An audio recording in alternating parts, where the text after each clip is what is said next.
관세와 관련된 노이즈는 여전히 시장에 또 뇌관이 되고 있는 상황입니다. 특히나 우리나라와 미국을 보자면은 지금 한미 관세 협의에서 비관세 장벽 해소를 이야기를 하고 있거든요. 이것은 과연 어떤 것인지 도움 말씀 들어보면서 이 시간 문을 열겠습니다. 오늘 이 시간 아임증권 리서치센터의 이용찬 연구위원 모셨습니다. 어서 오세요. 네, 안녕하십니까? 네. 비관세 장벽 해소, 쌀이라든지 소고기 상당히 민감한 또 농산물, 축산물을 담고 있는 상황이던데 이에 따라서 7월 패키지들에 미치는 영향은 어떻겠습니까?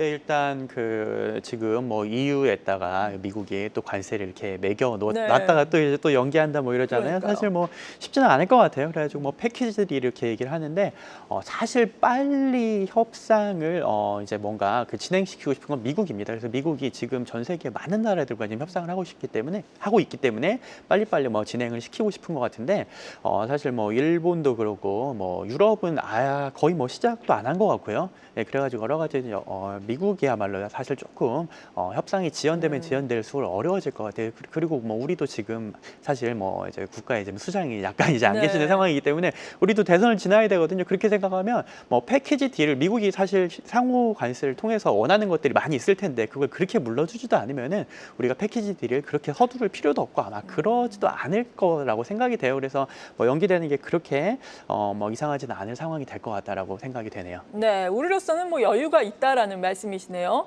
미국이 오히려 조급할 수 있겠다.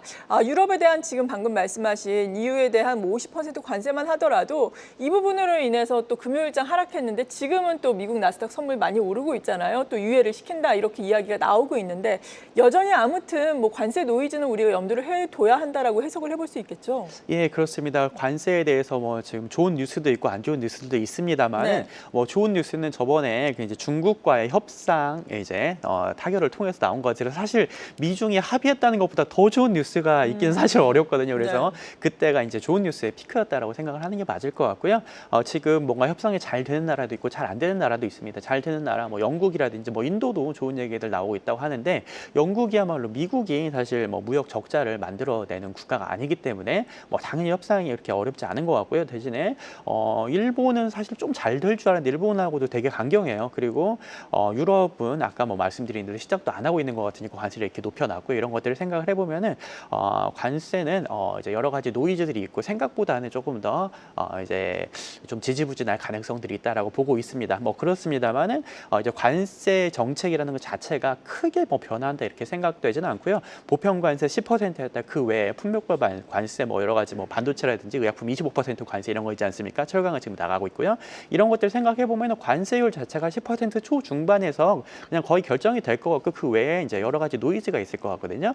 그런 걸 생각을 해보면은 관세 뉴스에 이제 너무 일희일비하기보다는 이제부터는 관세의 10% 초중반의 관세가 미국 경제에 어떤 영향, 글로벌 경제에 어떤 영향을 미칠지 그거를 보는 게 좀 더 중요할 것 같다 이렇게 생각이 됩니다. 네. 그리고 트럼프 미국 대통령 해외 생산 아이폰에 25% 고유 관세 매기겠다라고 하고 있습니다. 삼성전자에도 25% 6월부터 이야기를 하고 있는데 25% 관세 매기면 결국에는 미국의 소비자들에게 이 부분이 또 전개가 되는 거잖아요. 결국에는 피해를 받는 것은 미국인일 텐데 다른 나라야 경쟁력 있는 스마트폰 못 만들고 있지 않습니까? 현실화 가능성이 있을까요? 예, 이게 25%의 관세율을 얘기를 한 게 여러 가지 산업 관세가 지금 25%가 나가고 있잖아요. 철강은 지금 나가고 있고 그다음에 반도체, 의약품 이런 얘기도 하고 있는데 거기에 같은 이제 논리로 스마트폰도 25%를 매기겠다라고 하면 그럴 수는 있겠다 생각은 들어요. 그런데 이게 리쇼어링을 하겠다고 지금 매기는 거라고 하면은 스마트폰이 과연 25%의 관세율을 매겼을 때 미국으로 리쇼어링을 할 수 있겠는가?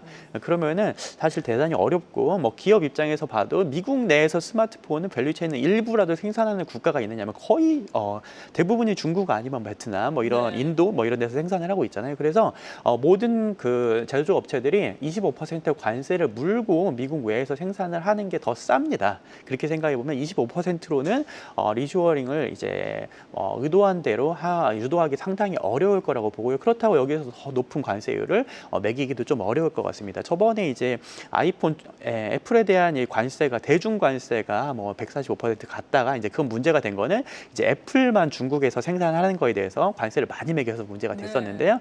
이제는 모든 기업들이 25%를 맞으면은 비슷하게 맞겠죠. 이제 모든 기업들 기업들의 뭐 차별은 없게 될 텐데 대신에 그렇다고 해서 미국으로 리쇼어링을 하긴 힘들 것 같고 그렇죠. 일부는 기업이 받아들여야 일부는 기업이 이제 가격의 전가를 못하면서 이제 이익을 훼손이 되게 될 거고 일부는 소비자들이 감당하게 되는 쪽으로 가게 될 수밖에 없지 않나 생각을 해봅니다. 네. 그리고 이번 주에 뭐 실적 측면에서의 최대 강건은 아무래도 엔비디아의 실적 발표가 되겠습니다.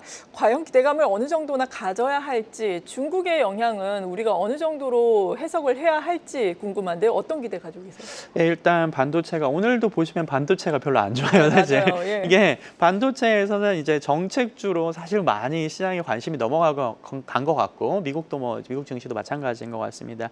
일단 그 엔비디아의 실적을 우리가 확인을 해 보려면은 조금 애매한 게 그 대중국에 대한 규제들이 좀 많이 있었기 때문에 그게 물량이 좀 못 나갔다 뭐 그런 얘기들이 있고요. 또 TSMC의 가격도 많이 올려졌기 때문에 원가도 조금 올라갔을 부분들이 있거든요. 그 부분들이 숫자에는 조금 악영향을 미칠 수 있는데 뭐 그렇다고 해서 AI 지금 뭐 이렇게 안 나가는 쪽은 아니기 때문에 사실 숫자는 확인을 해봐야겠습니다만은 그렇게 뭐 서프라이즈도 아니면 또 우리가 또 충격을 주지도 않을 것 같은 그런 상황이 나올 것 같아요. 그래서 숫자를 조금 더 디테일하게 뜯어보자면 뭐 실제로 마진율이 어느 정도 나왔느냐, 네. 코스트가 얼마나 올라갔느냐 이런 게 더 중요하겠습니다만 그것보다는 앞으로의 전망들이 있죠. 그래서 그렇죠. 실제로 빅테크의 성장, AI 투자 성장률이 조금 둔화될 수는 있지만 여기에 대해서 뭐 사우디라든지 UAE 이런 새로운 판로를 또 뚫어놨고 중국에 대한 규제도 약간 우회할 수 있는 그런 방안을 찾으면서도 트럼프 대통령과 지금 뭔가 조금 협의가 되어가는 모습인 것 같거든요.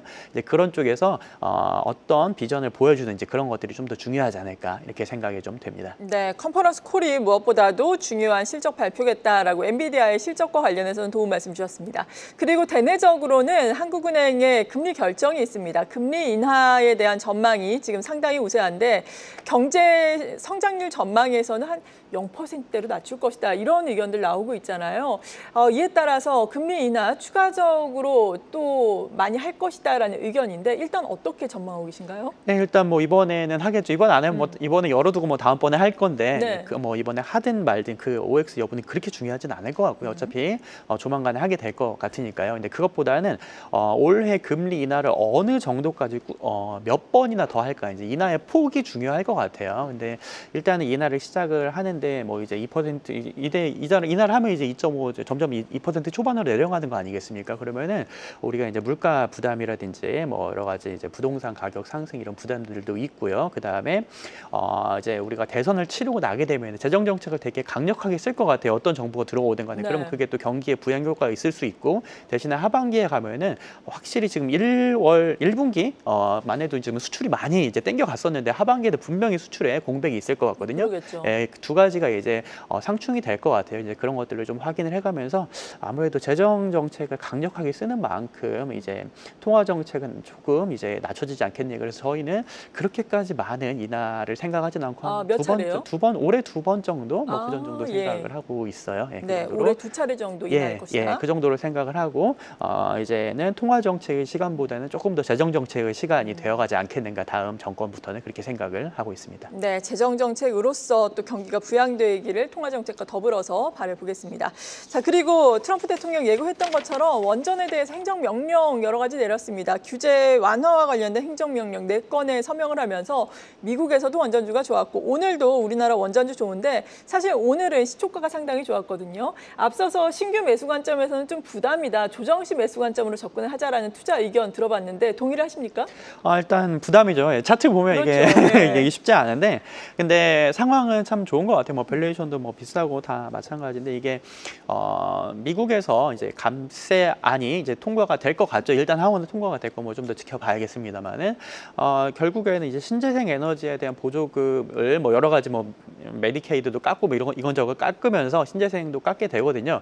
근데 신재생에 대한 보조금을 축소하면서도 사실 AI 때문에 전력에 대한 수요가 많은 상황이기 때문에 그거를 이제 원전이 메이크업을 해줄 수밖에 없어요. 그리고 원전에 대한 그런 신뢰라든지 이런 부분들도 조금씩 뭔가 미국에서도 개선이 되고 있는 상황이기 때문에 어쩔 수 없이 이거는 이제 뭐 미국이든 유럽이든 뭐 우리나라든 이건 트렌드로 갈 수밖에 없다라고 생각은 하고 있고요. 네. 뭐 이런 상황에서 우리나라 기업들의 경우 이게 원전 테마주가 아니라 사실 우리나라 기업들이 뭐 두산 에너빌리티라든지 사실 이게 원전 테마주라고 보기에는 사실 진짜 뭔가 원전에 대한 것들을 하는 기업들이거든요. 그래서 글로벌리 되게 주목받을 수 있는 기업이 돼요. 그래서 머니플로우가 들어올 수도 있는 부분들이 있고 이런 것들을 생각을 해보면 또 우리나라 국내 주식 시장이 뭔가 새로운 대안을 내놓고 하반기에 특히 뭐 수출이 좋다 그래서 수출주가 가면 모르겠는데 네. 사실 그렇지 않거든요. 어차피 글로벌리 정책주들이 많이 가는 상황입니다. 그런 것들을 생각해봤을 때 뭐 부담스러울 수는 있지만 상황은 괜찮다. 그리고 어차피 원전으로 갈 수밖에 없는 그런 글로벌 정세가 그럴 수밖에 없다라고 생각이 되네요. 네, 모멘텀이 있고 실체가 있기 때문에 시장의 대안이 될 수 있겠다. 밸류에이션 부담임에도 불구하고 라고 말씀을 해주셨습니다. 원전주에 대해서 알아봤습니다. 그리고 PC의 물가지수가 또 30일에는 발표가 될 예정입니다. 물가가 그래도 어느 정도 둔화가 된 것으로 확인이 된다면 금리 인하의 속도를 더 낼 수 있을까요, 미국이?